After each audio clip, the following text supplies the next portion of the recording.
That phone in your hand, glowing with another late-night work email.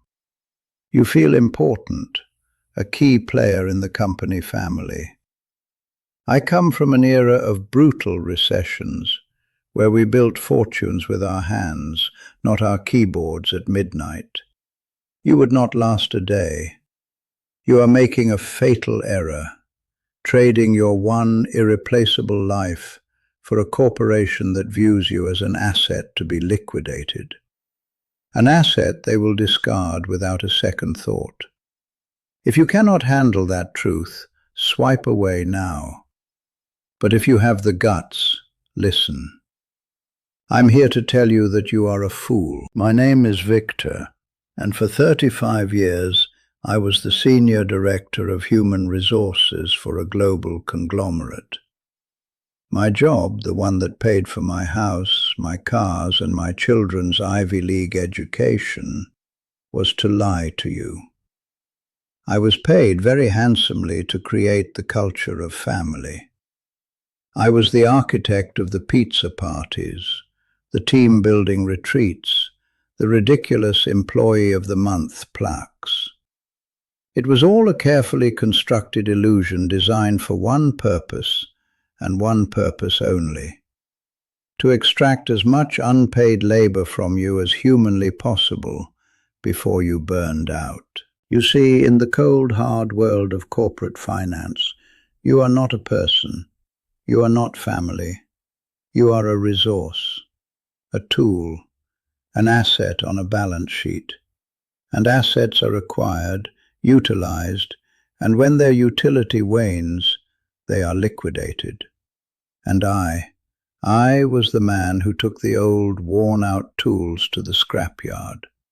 I was the one who looked men and women in the eye, people who had sacrificed everything for that company, and told them their journey with us was over. I was the corporate executioner.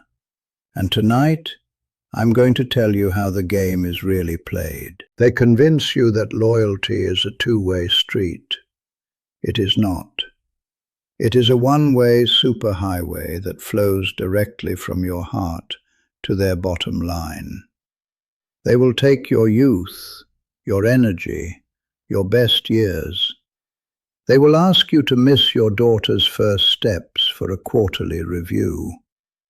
They will expect you to answer emails during your anniversary dinner. They will praise your commitment when you cancel your vacation to close a deal. They will get the best of you, the prime of you, the sweat of your brow and the fire in your belly. And when you are tired, when you are stressed, when you are no longer the shiny, efficient machine you once were, they will replace you without a second thought. If you have ever, even once, missed an unrepeatable moment with your children, your spouse, or your parents because of a deadline, a project, or a meeting for a company that would have your job posted online the same week you died, I want you to do something for me. I want you to go to the comments section right now and type one word, and one word only: replaceable, in lowercase. Let the world see how many of us there are. Now let me tell you a story. It's a story I've replayed in my mind 1,000 times, a ghost that sits with me in this study every night. I call it the cardboard box. His name was Samuel. When I first joined the company, Samuel was already a legend. He was the national sales manager, a man who lived and breathed the company logo. He'd been there for 40 years. 40 years! He started in the mailroom and clawed his way up, fueled by a relentless work ethic and a bottomless well of loyalty. Samuel truly believed he was part of the family. He bled for that company. I mean that literally. He developed stomach ulcers from the stress, a permanent tremor in his left hand from the caffeine and the pressure. I remember a story he once told me, with a strange mix of pride and regret. The day his first and only son was born, he was in another state, closing a critical contract. His wife called him from the hospital, her voice weak but ecstatic. He could hear his son crying for the first time over the phone line. He promised he'd be on the next flight. But the client wanted to celebrate. One dinner turned into drinks, which turned into an early breakfast meeting the next day. Samuel didn't meet his son until the boy was 3 days old. For years, the company told that story at corporate events as a shining example of dedication above and beyond. They celebrated him for it.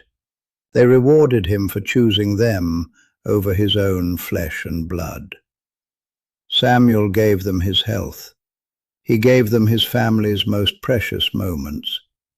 He gave them 4 decades of his life. And then, one Tuesday, the board of directors held a meeting. The quarterly projections were slightly down. They decided to trim the fat, to optimize the workforce. Samuel, at 60 years old, with his high salary and his generous pension plan, was no longer an asset. He was a liability. My boss called me. He said, "Victor," his voice as casual as if he were ordering lunch. "It's time for Samuel to go. Handle it this Friday. We don't want him lingering around over the weekend." That Friday, I did what I was paid to do. I called Samuel into my office at 3 p.m. He walked in with a smile, assuming it was about the annual forecast. I will never forget the look on his face as I recited the cold, sterile, legally approved script. "Samuel, this is a difficult conversation. The company is moving in a new direction. Your position has been eliminated, effective immediately." The color drained from his face. 40 years of service, 40 years of sacrifice, ended in less than 10 minutes by a man half his age, reading from a corporate memo.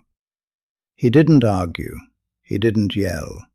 He just deflated, as if his soul had been sucked out of him right there in my leather-backed chair. Security was already there to escort him to his office. They watched him, a man who had built that entire division, as he packed his personal effects into a small, brown cardboard box. His awards, a picture of the son whose birth he had missed, a few coffee mugs. 10 minutes after he walked into my office, Samuel was standing on the sidewalk, holding his life in a cardboard box, his access badge deactivated. He was locked out. A standardized email announcing his departure to pursue other interests had already been sent out. The next Monday, there was a new, younger, cheaper man in his office. 2 weeks later, the company celebrated record profits at the quarterly shareholder meeting. Samuel died 2 years later, a massive heart attack. His wife told me, at the funeral I had the gall to attend, that he never recovered from that day. He died feeling like a piece of trash, a disposable component that had been used up and thrown away. The guilt of that day is the tax I pay for my comfortable retirement. Do you understand now? This is the dynamic. It is brutally, elegantly predatory. The corporation is a machine that requires fuel. You are the fuel. It extracts the potent, high-octane energy of your youth and your ambition. And when you are nothing but an empty, burnt-out husk, it discards you and takes in the next willing candidate. But you don't have to be fuel. You don't have to end up like Samuel. You can play the game, but you must play it by a different set of rules. My rules. The ones I learned from the belly of the beast. This is the protocol to save your life. Step 1. The mercenary mindset. The moment you walk through those office doors, you are no longer a person. You are a mercenary. You are there for one reason: to sell your time and your skills for the highest possible price. They are not your family. They are the buyer. There is no love in this transaction. It is business. Be professional. Be excellent. Do your job better than anyone else. But when the clock hits 5 or 6, or whatever your contracted hour is, you drop your weapons and you go home. Your evenings are yours. Your weekends are yours. Your family is your own. You sell them your labor, not your life. Step 2. Skill stacking, not title chasing. Stop chasing the next empty promotion. Stop drooling over a new title on your business card or a slightly larger cubicle. These things are trinkets they use to keep you loyal. They are worthless outside the castle walls. Instead, become a fanatic about skill stacking. Focus on acquiring hard, transferable skills. Learn how the company actually makes money. Study its supply chain. Master its software. Understand its sales funnel. Learn project management, coding, public speaking, financial analysis. Build an arsenal of abilities so powerful that you are no longer dependent on them. You are building a version of yourself that can either leave and start your own company or walk across the street to their biggest competitor and command double the salary. They think they are training an employee. You are secretly training to become a king. Step 3. The exit strategy. Every single day you work for them, a portion of your effort must be dedicated to building your own lifeboat. Every paycheck you receive is not just for bills and groceries. It is seed money from your employer to finance your own hidden empire. Start a side business, invest in assets, build a network of contacts loyal to you, not the company. Your job is the temporary scaffolding you use to build your own skyscraper. Never let yourself believe the scaffolding is the permanent structure. You must be building, brick by brick, your escape route.